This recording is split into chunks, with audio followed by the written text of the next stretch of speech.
Et donc je vais faire la pièce Will du projet numéro 3. Donc après avoir sélectionné le répertoire de travail,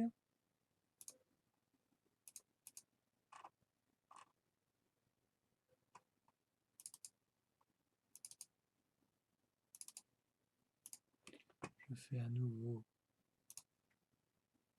nouvelle pièce, je vais appeler Will. Tu décoches le gabarit par défaut, millimètre,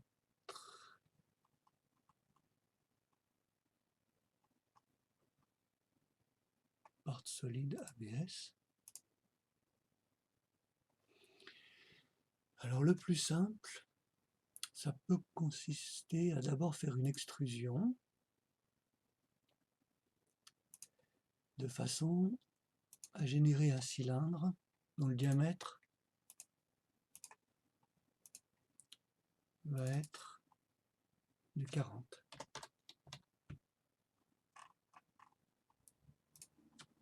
Et donc ce diamètre de 40, on va le générer, enfin ce rond de 40, on va le générer de part et d'autre du plan d'esquisse sur une distance de 15, comme ceci. Et puis au centre, on a un trou de 6,25.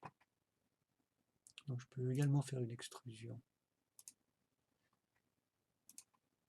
et placer un cercle dont le diamètre est de 6,25. Et donc je vais aller de l'autre côté, je vais enlever de la matière à travers tout pour générer ce premier.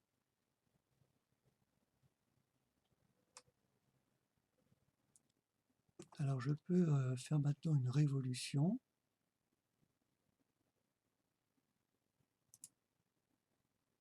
Et je vais me placer dans ce plan-là.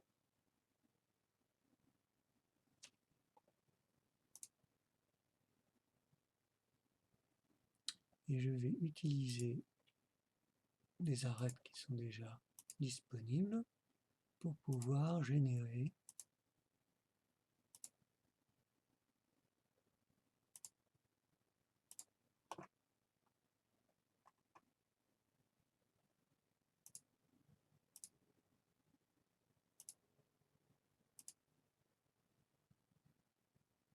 un profil que je vais pouvoir enlever. Donc là, là, horizontal d'abord, parce que le premier trait d'axe horizontal, c'est toujours l'axe de rotation. C'est pour ça qu'il faut dessiner que d'un côté de l'axe de rotation. Bon.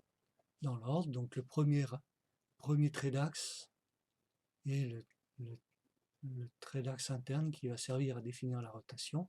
Et le deuxième trait d'axe est un trait d'axe qui va me permettre de définir une symétrie. Et si je prends ce que je veux symétriser, je le symétrise ici par rapport à ce trait d'axe. Et maintenant, je vais pouvoir introduire des cotes. Alors, ce sommet par rapport à ce trait d'axe, ce sommet, je pose la cote de l'autre côté, ça me fera un diamètre de 33.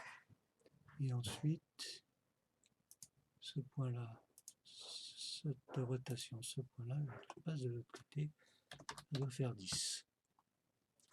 Et enfin, la cote ici doit être égale à 5.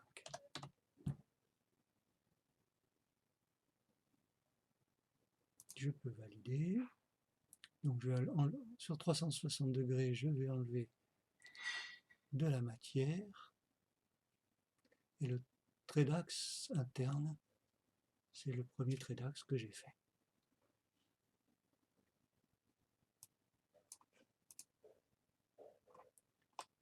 Si on voit un petit peu ce qui s'est passé,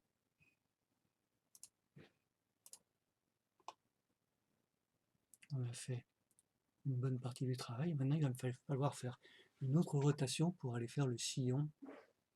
Donc, je fais une deuxième révolution. Le placement ici.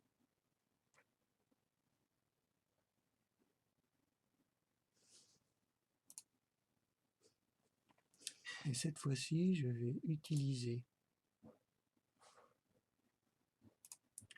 un trait d'axe interne pour définir la révolution et un deuxième trait d'axe de symétrie.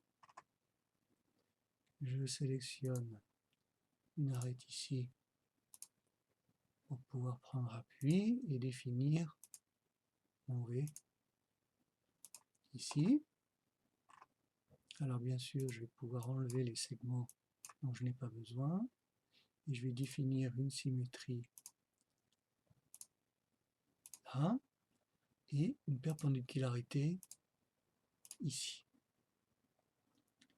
Donc là, je vais introduire la cote de 8. Je valide. Donc il enlève la matière. On fait sur 360 degrés le trait d'axe interne. OK.